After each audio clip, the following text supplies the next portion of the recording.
Mga kapatid, huwag po tayong mapagod sa pagsunod natin sa kagustuhan ng ating Panginoon. Huwag tayong ma-discourage kung mayroong mga tao na mawawala sa buhay natin dahil sinusunod natin ang kalooban ng Diyos sa buhay natin. Huwag po tayong mangamba o huwag tayong matakot na i-give up ang mga bagay na kailangan nating i-give up sa pagsunod natin sa ating Panginoon dahil hindi ito nakakalugod sa paningin ng ating Diyos.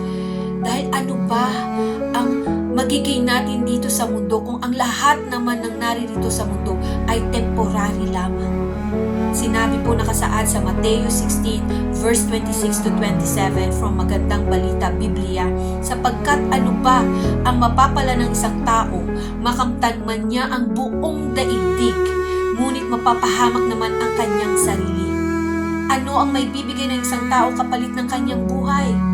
Sapagkat darating ang anak ng tao na kasama ang kanyang mga anghel at taglay ang dakilang kapangyarihan ng kanyang ama. Sa panahong iyo'y gagantimpalaan niya ang bawat tao ayon sa ginawa nito. Kaya kapatid, nawa itong mensaheng ito ay makapag-encourage sa atin na huwag tayong mapagod, na kung minsan hindi natin nakikita yung resulta na gusto natin makita agad-agad, huwag po tayong ma-discourage. Tandaan natin ang lahat po ng pagsuserve na ginagawa natin sa ating Panginoon ay hindi po nasasayang sa kanyang paningin. Hindi po ba mas masarap na namnamihin ang isang araw, darating ang isang araw na harapin natin ang ating Diyos at sasabihin niya sa atin, "Well done, my good and faithful servant." Yun po ay walang katumbas. At yun po ay pang-eternal.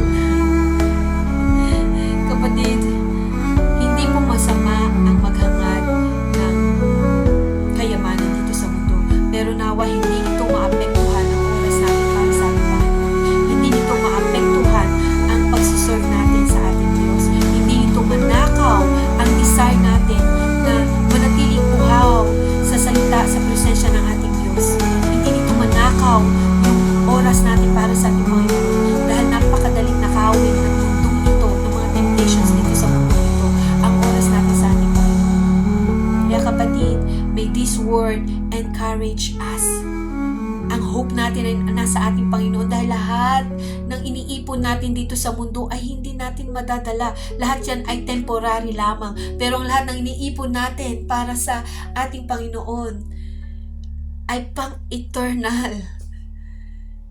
Kapatid, God is our hope. Let's put our hope in Him. At ang i-look forward natin nawa ay ang mga pang-eternal na bagay at hindi ang worldly na pang-temporary lamang. God bless everyone!